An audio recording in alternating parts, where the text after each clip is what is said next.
ही बघा आपली गरम गरम अशी मऊ लुसलुशीत एकदम तिखट झणझणीत भगर सुंदर दिसते ना। आपली भगर कलरफुल झाली आहे एकदम। हॅलो हाय नमस्ते, मी संजीशा कदम माझ्या यूट्यूब चॅनल मध्ये तुमचं खूप खूप स्वागत करते। आज आपण बनवतोय श्रावण स्पेशल मध्ये उपवासाची मऊ लुसलुशीत अशी भगर। चला तर रेसिपी बघूया।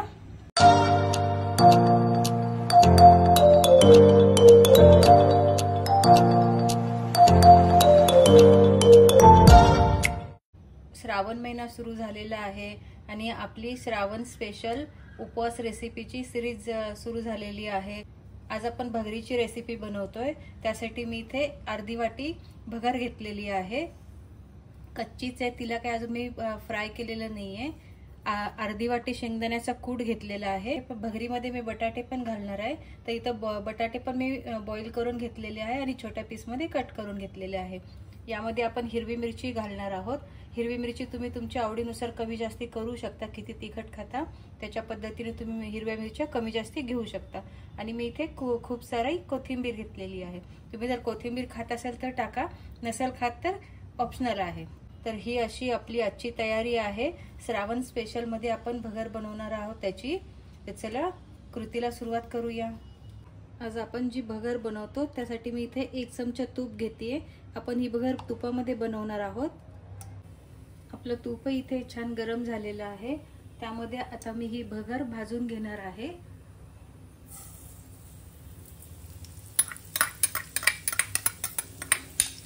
भगर आपल्याला छान खरपूस अशी भाजून घ्यायची आहे।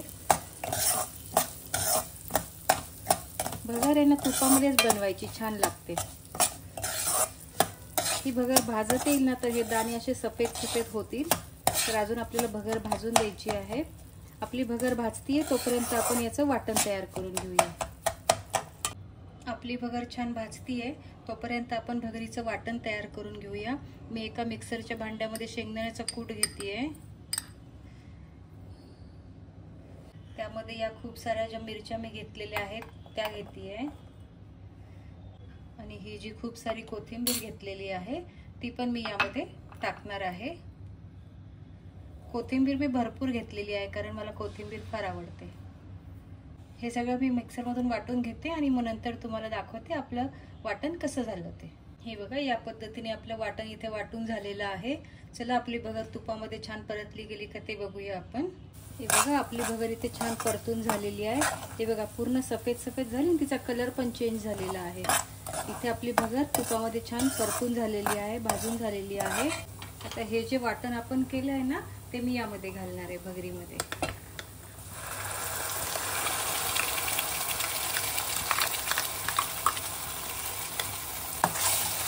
ही भगर जितकी सैलसर बनवताल ना तितकी छान लागते ती। भगर आपली मिक्स करून घेऊया आपल्या वाटणामध्ये। किती हिरवीगार बनेल बघा आपली भगर। आपलं वाटण पण भगरीबरोबर छान मिक्स झालेलं आहे। आपली भगर छान परतून झालेली आहे वाटणाबरोबर आपल्या। आता मी मी एका साईडला पाणी गरम करायला ठेवलं होतं, तर हे गरम पाणी मी यामध्ये घालतेय। भगर शिजायला आहे ना भरपूर पाणी लागतं। भगरीची कन्सिस्टन्सी ना थोडी सैलसर ठेवायची। थोड्याच वेळात आपल्या भगरीला छान उकळी येते तोपर्यंत यामध्ये मी मीठ घालून घेते। भगरीला आहे ना मीठ भरपूर लागतं।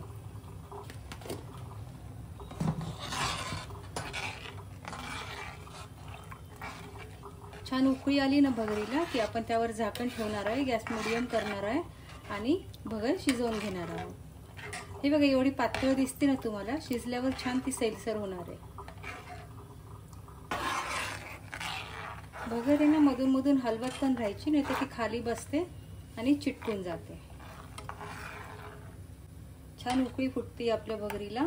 आता मी यामध्ये हे बॉईल केलेले आणि छोट्या पीस मध्ये कट केलेले बटाटे ना ते मी यामध्ये घालते।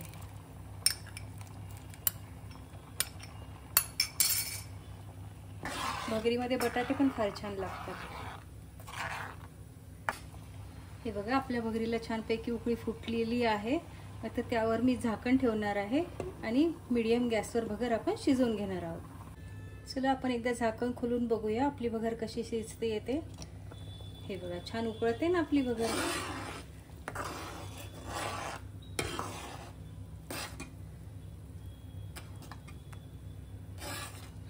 अजून शिजवू देऊया आपण तिला।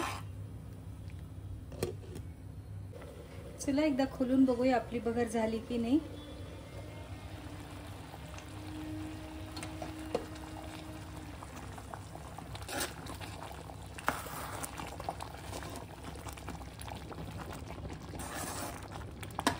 बघा बरोबर झाली की आपली भगर।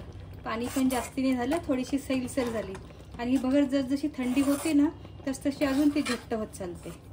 अजून थोडंसं आपल्याला होऊ द्यायची भगर। 5 मिनिटांसाठी मी कमी गॅसवर झाकण ठेवणार आहे अजून।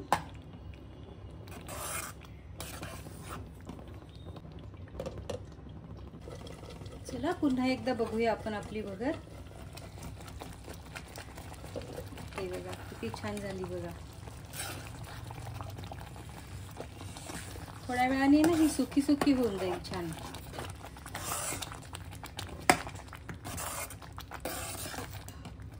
अशी सैलसर भगर खायची, खूपच चविष्ट लागते ही। तर यामध्ये ना मी हे लिंबू घेतलंय अर्ध, ते मी यामध्ये पिळणार आहे।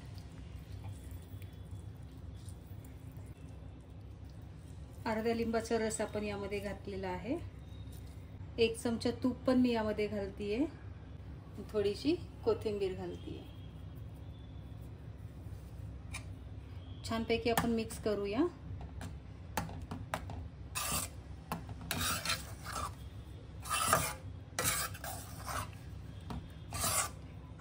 या पद्धतीने आपली सैलसर अशी उपवासाची भगर खाण्यासाठी तयार आहे। चला प्लेटिंग करून घेऊया आपण। आपली ही मऊ लुसलुशीत अशी गरम गरम भगर। कलर बघा किती सुंदर आलेला आहे। तुम्ही माझ्या पद्धतीने भगर नक्की करून बघा। वरून थोडंसं तूप आणि थोडीशी कोथिंबीर।